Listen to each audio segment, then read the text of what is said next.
This is Ina, an art god, and this is me, an art scrub. I want to be able to draw like Ina one day, but I'm too lazy to go through the hours and hours of drawing practices and study. So I thought, what better way to improve and draw more like Ina than to simply draw along with Ina? I mean, that's genius, right? I would be skipping my way through the hours and hours of studies by just following along with one of her stream. To do this, I will be drawing along with this Ina stream for the next 3 hours straight without pausing. This way, I'll be forcing myself to use my monkey brain to think and draw at the same speed as Ina. I mean, how hard could this be?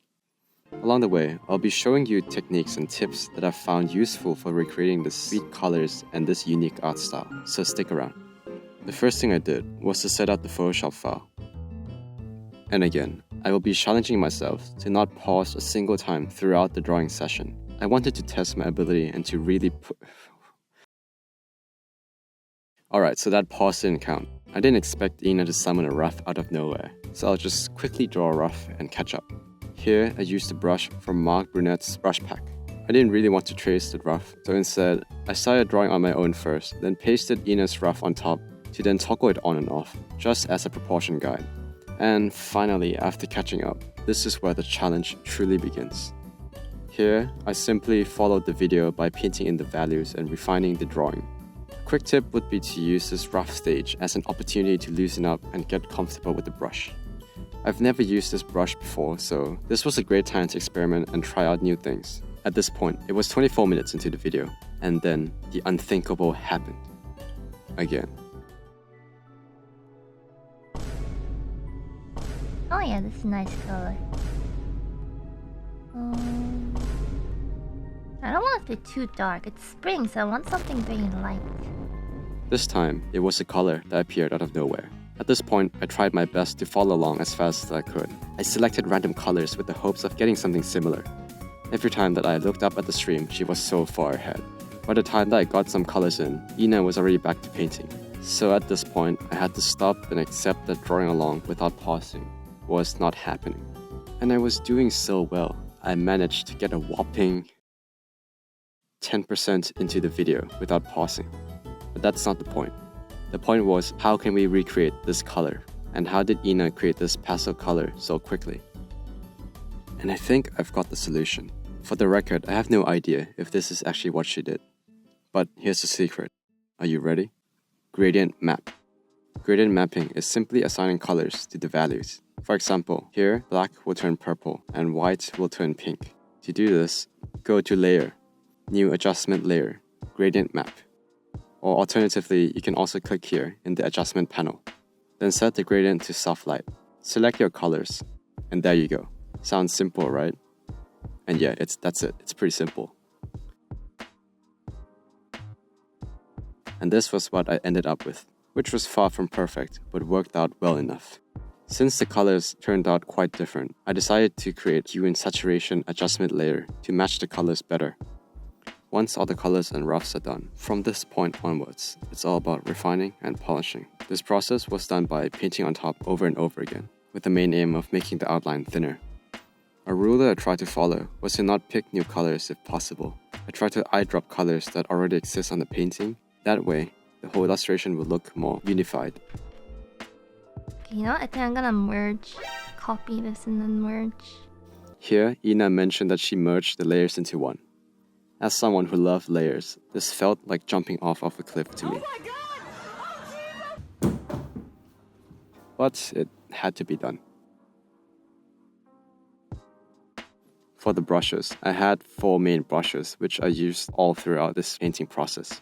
First is a textured brush, which I use for everything from the rough process all the way to refining.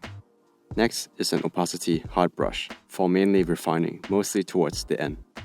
I also used a simple soft brush for glows such as here and here. Finally, a rectangular opacity brush to help with refining. The reason I chose these 4 brushes was because I already had them installed. That's it. Just use whatever feels right to you.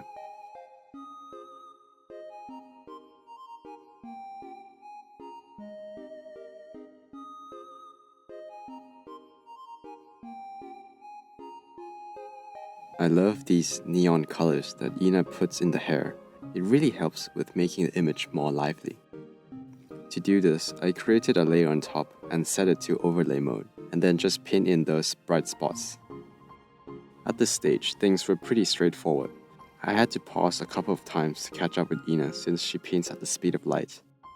As I drew along, I've noticed details that I wouldn't have seen from just watching.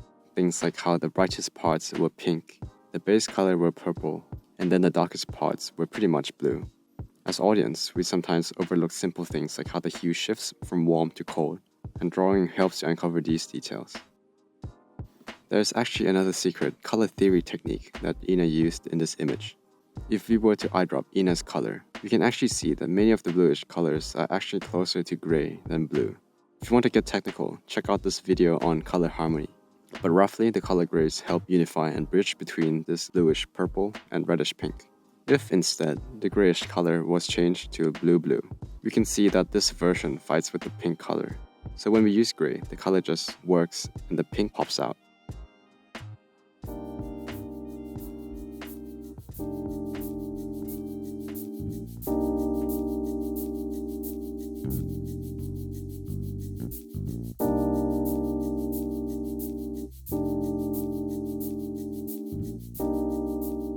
For the final touches, Ina applied this nice blue glow to the lower part of the hair. This again can be done by using the overlay blending mode. You can always shift the hue of the colors, so there's no need to be super precise with the colors that you choose. And that was it. A little more refining, and the 3-hour live stream was over. So, you may be wondering, how well did the image turn out exactly? And this was my outcome from trying to paint along with Ina. And I mean, I think it turned out pretty good, right? Okay, one sec. What? I made this? Like, what? How did I make this? Like, Alright, I'm back. The image turned out way better than I expected, but that's because it didn't take 3 hours to do. The secret was, it took me 10 hours to do. What I thought would be a quick morning drawing practice turned out to take the entire day to finish. Initially, I really did try to paint along with her and challenged myself to not pause at all, and I found myself falling behind far too often. So now the question is, what did I learn from this exercise? And can you get better at illustration by just painting along with others? And my answer to that is yes. This exercise made me use parts of my monkey brain that I've never used before. I had to ask myself, why did Ina do this? How did she do this? And how can I do this? What I gained most was new illustration skills, techniques, and way of seeing. But realistically, I wouldn't be able to create anything close to this if I were to paint on my own. I'm still ignorant when it comes to anatomy, hair, and clothing. It's still very important to do those old school studies. Overall, this was really fun, so give it a try.